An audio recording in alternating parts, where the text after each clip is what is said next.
Good morning, students.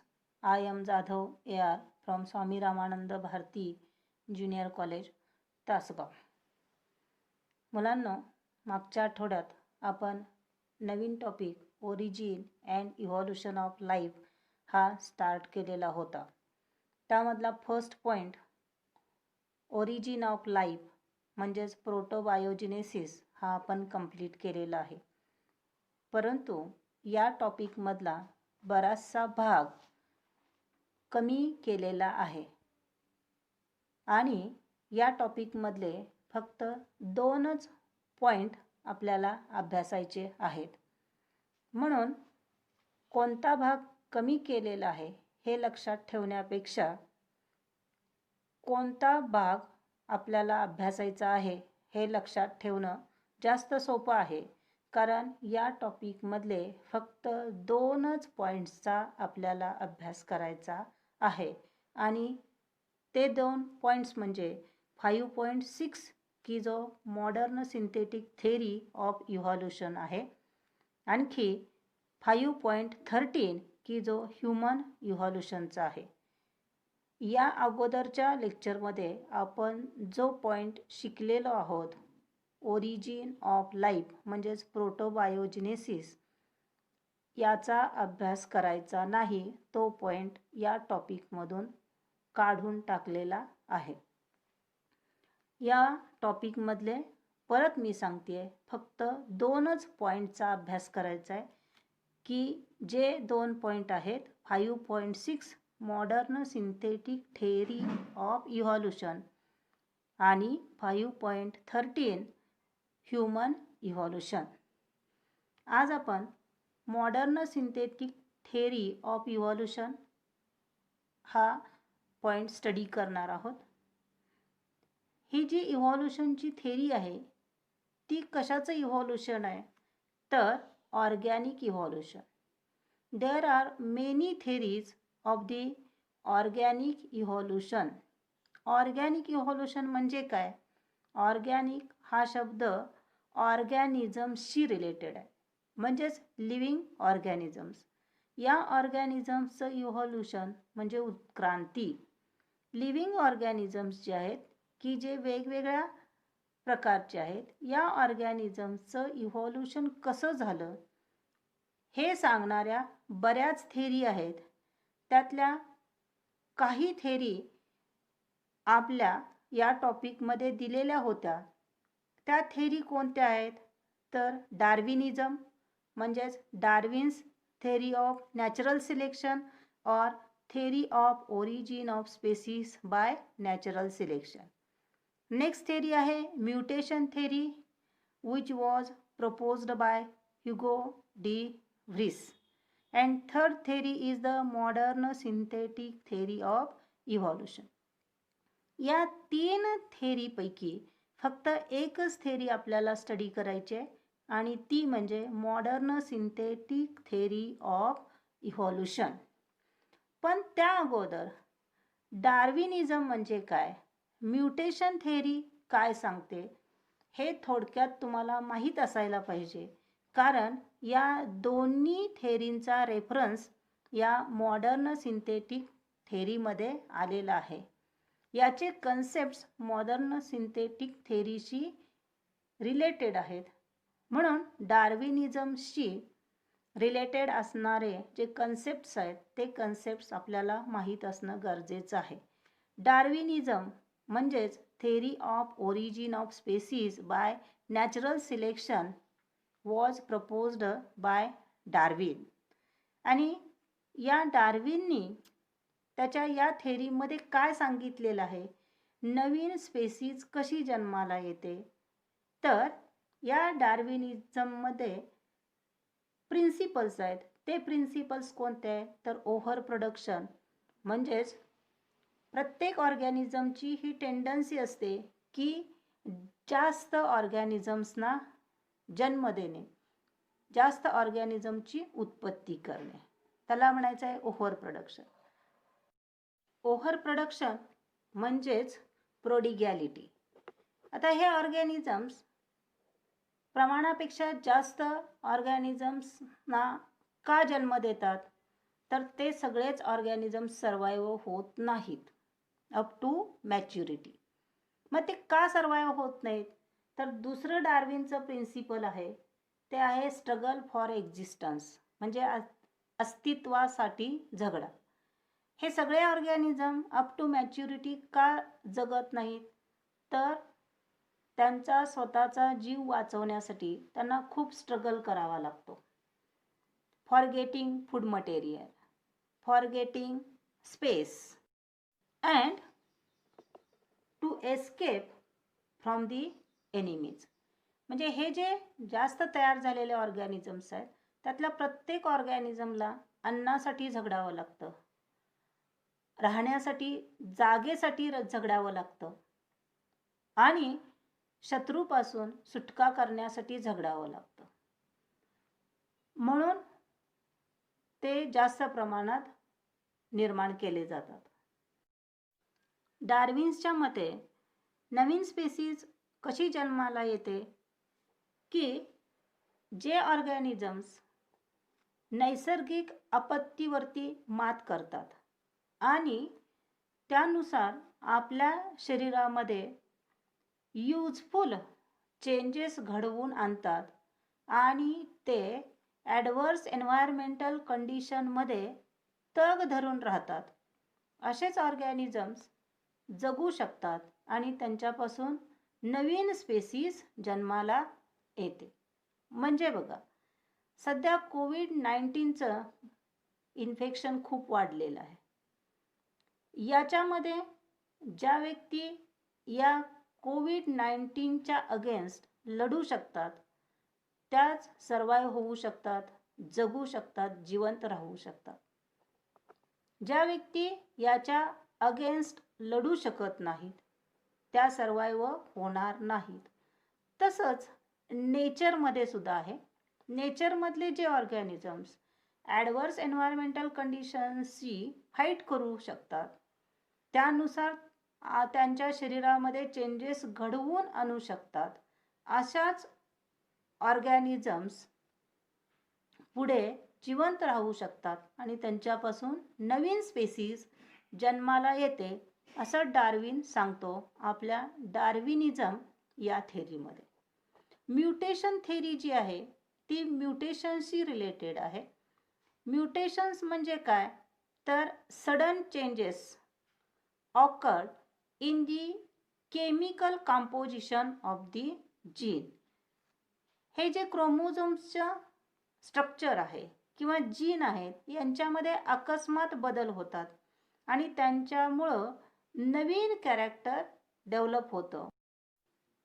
Hugo D व्हरीसच्या मते म्युटेशनमुळं नवीन species जन्माला येतात आणि हा कन्सेप्ट त्यांनी म्युटेशन थेरीमध्ये सांगितलेला आहे. नेक्स्ट थेरी आहे ती modern synthetic theory of evolution आणि ही एकच थेरी आपल्याला या टॉपिकमध्ये स्टडी करायची आहे, ऑर्गॅनिक इव्हॉल्युशनच्या थेरीमधली.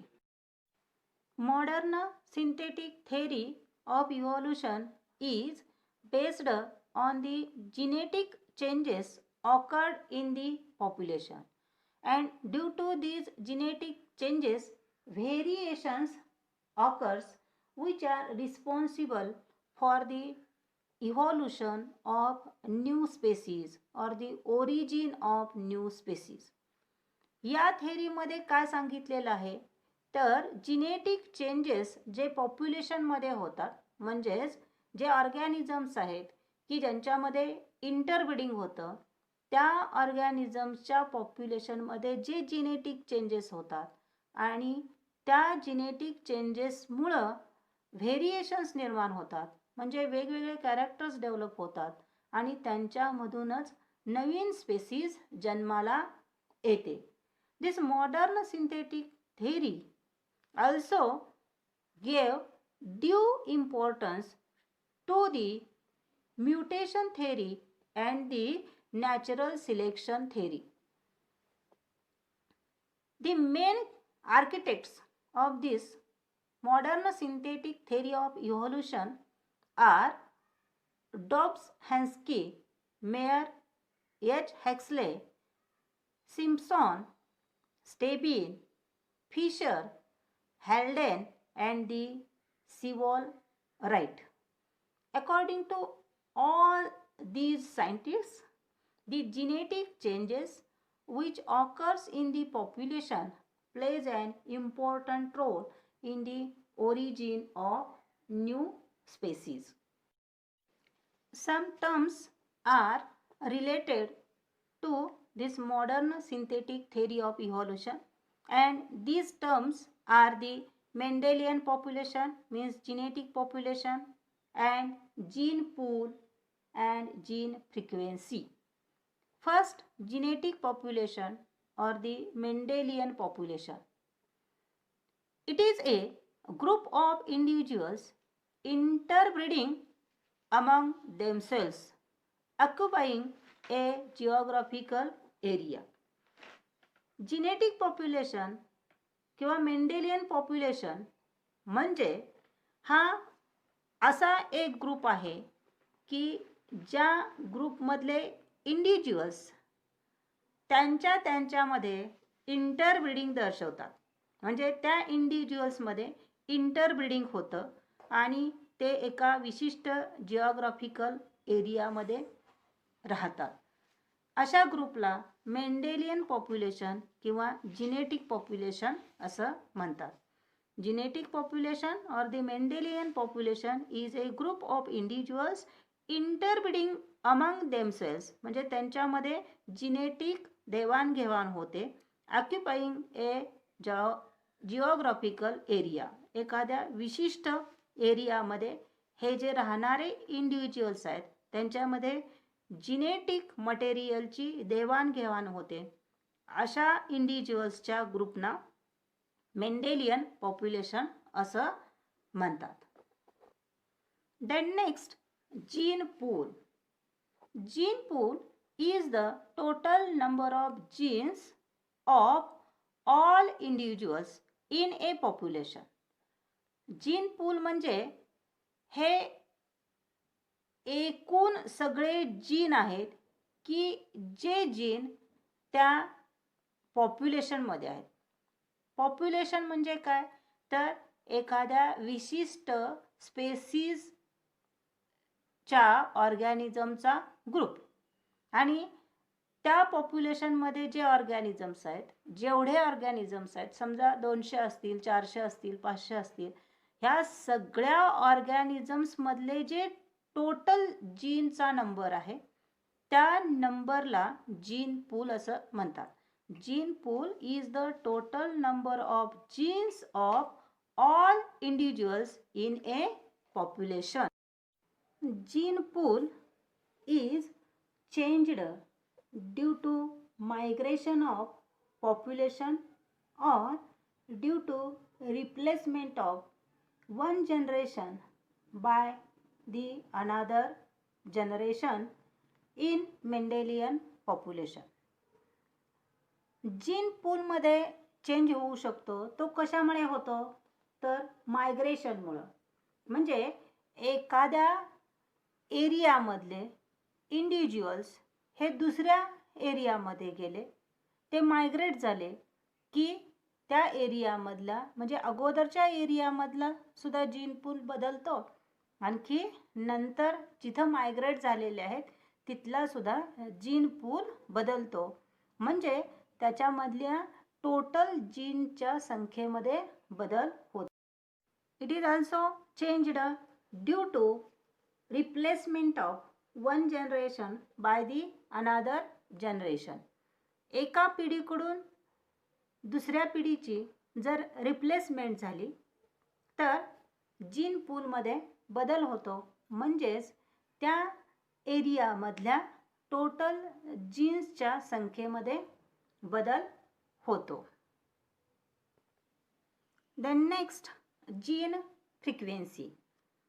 Gene frequency is the proportion of an allele in the gene pool to the total number of alleles at the given locus. Gene frequency म्हणजे जीनची वारंवारता.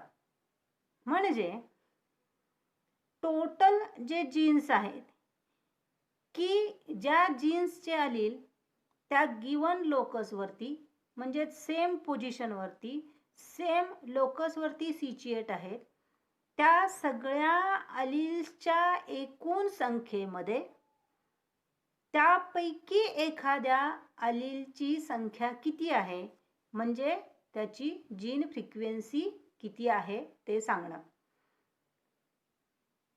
T gene is responsible for the height.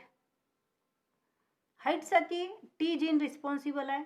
त्याचे दोन alleles आहेत, capital T small T. Capital T म्हणजे dominant allele, small T म्हणजे recessive allele. एखाद्या पॉप्युलेशनमध्ये हे कॅपिटल आणि डॉमिनंट एकूण अलीलची संख्या किती आहे आणि त्यापैकी डॉमिनंट अलीलची संख्या किती आहे किंवा रिसेसिव्ह अलीलची संख्या किती आहे ते सांगणं म्हणजे जीन फ्रिक्वेन्सी सांगणं. जीन फ्रिक्वेन्सी म्हणजेच जीनची वारंवारता, म्हणजे दी proportion of an allele in the gene pool to the total number of alleles at the given locus or at the same locus. Then three main concepts of modern synthetic theory of evolution.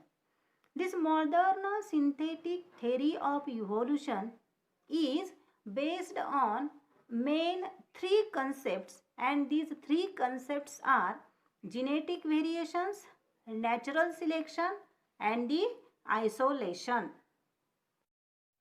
Out of these, first is the genetic variations. The genetic variations are the changes in gene and gene frequencies. जीनचा number आणि जीनची frequency याच्यामध्ये जे changes होतात त्यांना genetic variations असं म्हणतात. म्हणजे जीनच्या नंबरमध्ये चेंज झाला, जेनेटिक फ्रिक्वेन्सी चेंज झाली तर वेगळे कॅरेक्टर डेव्हलप होतात आणि हे जे वेगळे कॅरेक्टर्स आहेत ते आहेत genetic variations. This genetic variation is the raw material for evolution and it plays an important role in the genetic variations which results into the formation of new species. This genetic variation occurs due to the various factors, and these factors are nothing but the gene mutation, genetic recombination, gene flow, and the genetic drift, as well as chromosomal aberrations. म्हणजे हे genetic variation कशामुळे होतं तर first factor आहे तो आहे gene mutation. Mutation is nothing but the sudden change in the chemical makeup. आता हे म्युटेशन कशामध्ये होतंय तर जीनमध्ये होतंय म्हणून त्याला जीन म्युटेशन म्हणतात. Gene mutation is the sudden change in the chemical makeup of a single gene. एखाद्या जीनमध्ये जो अकस्मात बदल होतो त्याच्या केमिकल मेकअपमध्ये म्हणजेच केमिकल कॉन्स्टिट्यूशनमध्ये अकस्मात बदल होतो त्याला म्हणायचं आहे gene mutation. This gene mutation is also called as point mutation, and this gene mutation causes the variation. म्हणजे जीनचा नंबर बदलला की तिथं वेगळं कॅरेक्टर डेव्हलप होणार आणि त्यामुळं नवीन बदल तिथं पाहायला मिळतात म्हणजेच जीन व्हेरिएशन तिथं पाहायला मिळतं. नेक्स्ट फॅक्टर आहे जेनेटिक रिकॉम्बिनेशन. रिकॉम्बिनेशन म्हटलेलं आहे म्हणजे परत युनाइट होतं, परत कंबाईन होऊन जे मटेरियल तयार होतं त्याला रिकॉम्बिनंट असं म्हणायचं आहे आणि ते जीनशी रिलेटेड आहे म्हणून genetic recombination. In sexually reproducing organisms, during the formation of gametes, the genetic material is exchanged in the process of crossing over. Crossing ओव्हरची प्रोसेस तुम्ही 11वीला शिकलेला आहात. सेल डिव्हिजनमध्ये मियोसिसमध्ये. मियोसिसमध्ये 2 स्टेप्स आहेत. Meiosis first, meiosis second. Meiosis फर्स्टमध्ये परत स्टेजेस आहेत. Prophase first, metaphase first, anaphase first, telophase first आणि सायटोकायनेसिस फर्स्ट. त्या प्रोफेज फर्स्टमध्ये परत 5 सब स्टेजेस आहेत. त्या आहेत लिप्टोटीन, झायगोटीन, पॅचिटीन, डिप्लोटीन आणि डायकायनेसिस. यामधल्या पॅचिटीन स्टेजमध्ये, पॅचिटीन फेजमध्ये काय होतं, जिनेटिक मटेरियलची एक्सचेंज होते. तिथं क्रॉसिंग ओव्हर होतं आणि नवीन कॉम्बिनेशन्स असणारे क्रोमोझोम्स तयार होतात. Means this crossing over is responsible for the variation and it causes the formation of new species. Crossing ओव्हरमुळं न्यू जेनेटिक कॉम्बिनेशन्स तयार होतात.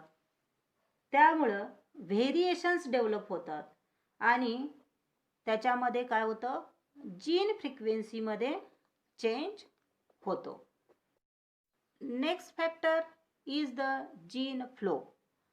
Gene flow is the transfer of genes between populations which are genetically different from one another. याच्यामध्ये जीन्सची transfer होते.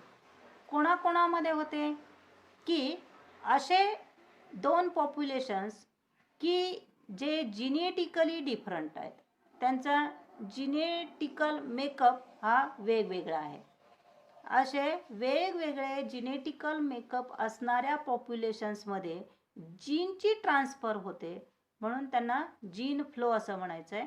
Gene flow is the transfer of genes between populations which are genetically different from one another. म्हणजे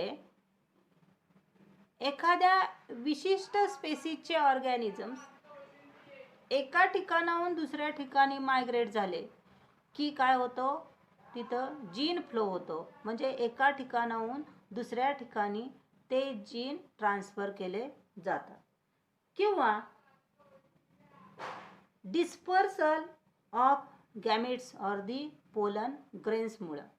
म्हणजे काय, pollen grains जे आहेत ते एका ठिकाणाहून दुसऱ्या ठिकाणी ट्रान्समिट झाले की तिथं काय होणार आहे, जीन फ्लो होणार आहे. Or it is also due to the transformation of DNA segments. म्हणजे क्रोमोझोममध्ये एखाद्या क्रोमोझोमचा DNA सेगमेंट हा एका ठिकाणाहून दुसऱ्या ठिकाणी ट्रान्सफर झाला तर तिथने जीन्स काय होतात, एका क्रोमोझोमवरून दुसऱ्या क्रोमोझोमवरती ट्रान्सफर केले जातात. म्हणून याला जीन फ्लो असं म्हणायचं आहे. And this gene flow plays an important role in change in the gene frequency and evolutionary changes.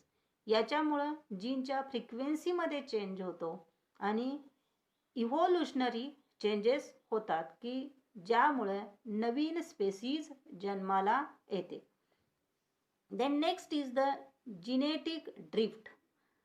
Genetic drift is any alteration in allele frequency in natural population by a pure chance. म्हणजे याच्यामध्ये कोणताही बदल होतो. हा कोणताही बदल कशाशी related आहे, अलील फ्रिक्वेन्सी. अलीलची फ्रिक्वेन्सी याच्यामध्ये कोणताही बदल होतो. तो बदल कशामुळे होतो, बाय प्युअर चान्स. म्हणजे नॅचरल पॉप्युलेशनमध्ये जीन फ्रिक्वेन्सी किंवा अलील फ्रिक्वेन्सीमध्ये प्युअर चान्सनी जो बदल होतो त्याला जिनेटिक ड्रिफ्ट असं म्हणतात. म्हणजे severely reduced size of population due to natural events like earthquake, floods and fires. म्हणजे भूकंपामुळे, महापुरामुळे, आग लागल्यामुळे एखाद्या ऑर्गॅनिझमच्या पॉप्युलेशनमधला जो नंबर आहे तो नंबर अतिशय कमी होणं म्हणजे जिनेटिक ड्रिफ्ट. ऑक्टोबरमध्ये अमेझॉन फॉरेस्टला आग लागली आणि या आगीमध्ये बरेच ऑर्गॅनिझम्स जळून भस्मसात झाले. म्हणजे तिथल्या अलीलची फ्रिक्वेन्सी कमी झाली, ते ऑर्गॅनिझम्स मेल्यामुळं. त्यामध्ये ॲनिमल्स आहेत, प्लॅन्ट्स आहेत. माळीण गावामध्ये दरड कोसळून अख्खं माळीण गाव ते दरडच्या खाली गेलं. म्हणजे त्या एरियामध्ये जे ऑर्गॅनिझम्स होते ते सगळे नष्ट झाले. म्हणजे त्या एरियामधल्या त्या पॉप्युलेशनमधले अलीलची फ्रिक्वेन्सी अतिशय कमी झाली. महापूर आल्यामुळे एखादा एरिया अफेक्ट होतो आणि तिथली जी सजीवसृष्टी आहे ती नष्ट होते. यामुळे तिथं काय होतं, अलील फ्रिक्वेन्सी ट्रिमेंडसली रेड्यूस होते, सिव्हिअरली रेड्यूस होते आणि यालाच काय म्हणतात, genetic drift. And this genetic drift causes the change in gene frequency. Also, it causes evolutionary changes. And the last factor which is responsible for the genetic variations is chromosomal aberrations. The chromosomal aberrations are the structural, morphological change in the chromosome which is caused due to rearrangement of the genes. Chromosomal aberrations मध्ये क्रोमोझोमचा स्ट्रक्चरमध्ये, मॉर्फॉलॉजीमध्ये change होतो. आणि हा change का होतो, तर due to rearrangement of the genes. म्हणजे क्रोमोझोमवरचे जे जीन असतात त्या जीन्सची रिअरेंजमेंट होते आणि त्यांच्या स्ट्रक्चरमध्ये, मॉर्फॉलॉजीमध्ये चेंज होतो. या चेंजला क्रोमोझोमल ॲबरेशन्स असं म्हणतात. Chromosomal aberrations are the structural morphological changes in the chromosome caused due to the rearrangement of the genes, and this rearrangement of the genes plays an important role in the variation which results into the origin of new species. म्हणजे याच्यामुळं variations निर्माण होतात आणि या व्हेरिएशन्समुळं नवीन species जन्माला येते. These chromosomal aberrations are caused due to, कशामुळं chromosomal aberrations होतात, तर deletion, duplication, inversion and the translocation. त्यामधला first deletion. Deletion is the loss of genes from the chromosome.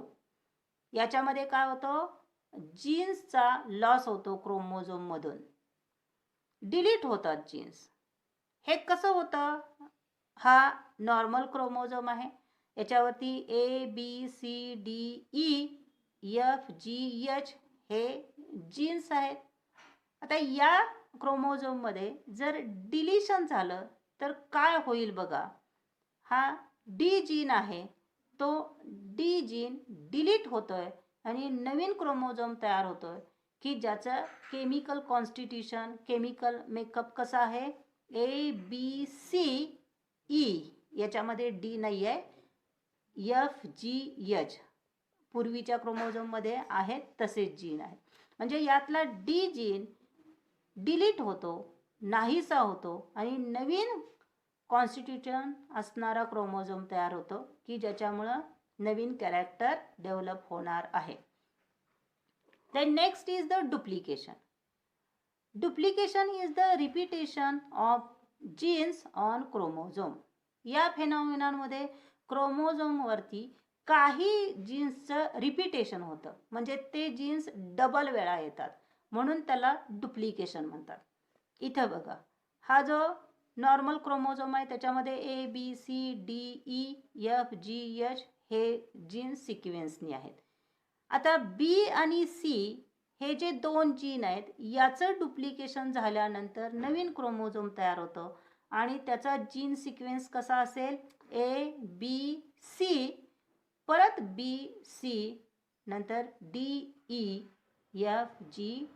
म्हणजे बी आणि सी हे जीन याच्यामध्ये डबल वेळा आलेले आहेत, म्हणून हे डुप्लिकेशन आहे.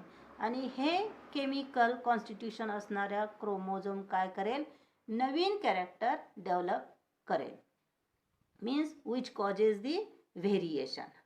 Then next cause is the inversion. Inversion म्हणजे काय, rearrangement of broken segment of chromosome in inversed position. म्हणजे या फेनॉमिनामध्ये क्रोमोझोमचा सेगमेंट ब्रेक होतो आणि ब्रेक झालेला सेगमेंट उलट्या दिशेने त्याच क्रोमोझोमला रिजॉईन होतं, रिअटॅच होतं, म्हणून त्याला इन्व्हर्शन म्हणायचं आहे. Inversion is the rearrangement of broken segment of chromosome in inverse position due to 180 twist. म्हणजे 180 कोनामधून तो ट्विस्ट होतो, वळतो आणि परत रिजॉईन होतो, रिअटॅच होतो. त्यामुळं काय होतं, जिनेटिक सिक्वेन्स चेंज होतो. आता इन्व्हर्शन कसं होतं बघा, हा क्रोमोझोम आहे की ज्याच्यावरती ABCDEFGH हे नॉर्मल जीन या नॉर्मल सिक्वेन्समध्ये अरेंज झालेले आहेत. याच्यामध्ये इन्व्हर्शन झाल्यानंतर कसं होईल बघा, BCD हे जे जीन आहे त्याच्यामध्ये इन्व्हर्शन होतं, म्हणजे ह्या इथं आणखी इथं हा क्रोमोझोम ब्रेक होतो. ब्रेक झाल्यानंतर काय होतो, तो 180 डिग्रीमध्ये ट्विस्ट होतो असा, आणखी तिथं परत रिजॉईन होतं. म्हणजे बघा, इथं सुरुवातीला ए येईल, नंतर ब्रेक ट्विस्टिंग आणि ब्रेकिंग झाल्यामुळं ए नंतर डी येईल, नंतर सी येईल, नंतर बी येईल आणि नंतर ई येईल. म्हणजे हा नवीन सिक्वेन्स असणारा क्रोमोझोम तयार होईल की ज्याच्यामध्ये कसा सिक्वेन्स असेल जीन्सचा, ADCBEFGH. आणि हा क्रोमोझोमवरच्या जीनचा सिक्वेन्स बदलल्यामुळं काय होईल, त्याच्यामध्ये व्हेरिएशन्स येतील, नवीन कॅरेक्टर डेव्हलप होईल. Then last is the translocation. This translocation is the transfer of a part of chromosome or a set of genes from one chromosome to another. याच्यामध्ये काय होतं, क्रोमोझोमचा थोडासा पार्ट किंवा क्रोमोझोमवर मधल्या जीनचा सेट एका क्रोमोझोमवरून दुसऱ्या क्रोमोझोमवरती ट्रान्सफर केला जातो, ट्रान्सलोकेट केला जातो. लोकस म्हणजे पोझिशन, एका पोझिशनवरून दुसऱ्या पोझिशनवरती ट्रान्सलोकेट केला जातो, ट्रान्सफर केला जातो, म्हणून त्याला ट्रान्सलोकेशन असं म्हणतात. This translocation occurs due to the transposons. Transposons म्हणजे काय, तर transposons are the jumping genes. ते जम्पिंग जीन्स आहेत and the jumping genes are naturally present in the cell. सेलमध्ये नॅचरली प्रेझेंट असणारे जे जीन्स आहेत की जे जीन्स एका क्रोमोझोममधून दुसऱ्या क्रोमोझोमवरती उड्या मारत असतात, म्हणजेच ट्रान्सफर होतात, ट्रान्सलोकेट होतात आणि ते एका क्रोमोझोमवरून दुसऱ्या क्रोमोझोमवरती जातात, म्हणून त्यांना जम्पिंग जीन्स म्हणतात. आणि या जम्पिंग जीन्समुळं काय होतं, ट्रान्सलोकेशन होतं. आता कसं होतं बघा, हा नॅचरल क्रोमोझोम आहे की ज्याच्यामध्ये नॉर्मल सिक्वेन्स आहे ABCDEFGH. याच्यामध्ये जर ट्रान्सलोकेशन झालं तर काय होईल? हा ए आणि बी हे दोन जीन जिथं आहेत तिथून हा क्रोमोझोम ब्रेक होतो आणि हा दुसरा जो क्रोमोझोमचा पार्ट आहे की जो CDEFGH जीन कंटेनिंग आहे, त्या पार्टला दुसऱ्या क्रोमोझोमचे जीन्स अटॅच होतात आणि नवीन जेनेटिक कॉन्स्टिट्यूशन असणारं, नवीन जेनेटिक मेकअप असणारा क्रोमोझोम तयार होतो की ज्याच्यामध्ये MNO CDEFGH असा जीन सिक्वेन्स असेल. म्हणजे दुसऱ्या क्रोमोझोमवरचे MNO हे जीन या पहिल्या क्रोमोझोमच्या भागाला चिकटले आहेत, जॉईन झालेले आहेत आणि त्यातला ए आणि बी जीन असणारा पार्ट डिलीट झालेला आहे. म्हणजेच एका क्रोमोझोमवरून दुसऱ्या क्रोमोझोमवरती जीनचा ग्रुप ट्रान्सफर होणं किंवा क्रोमोझोमचा पार्ट ट्रान्सफर होणं याला ट्रान्सलोकेशन असं म्हणतात. And this translocation causes the variation. म्हणजे त्याच्यामुळं काय होतात, नवीन जेनेटिक मेकअप असणारा क्रोमोझोम तयार होतो आणि नवीन कॅरेक्टर्स डेव्हलप होतात.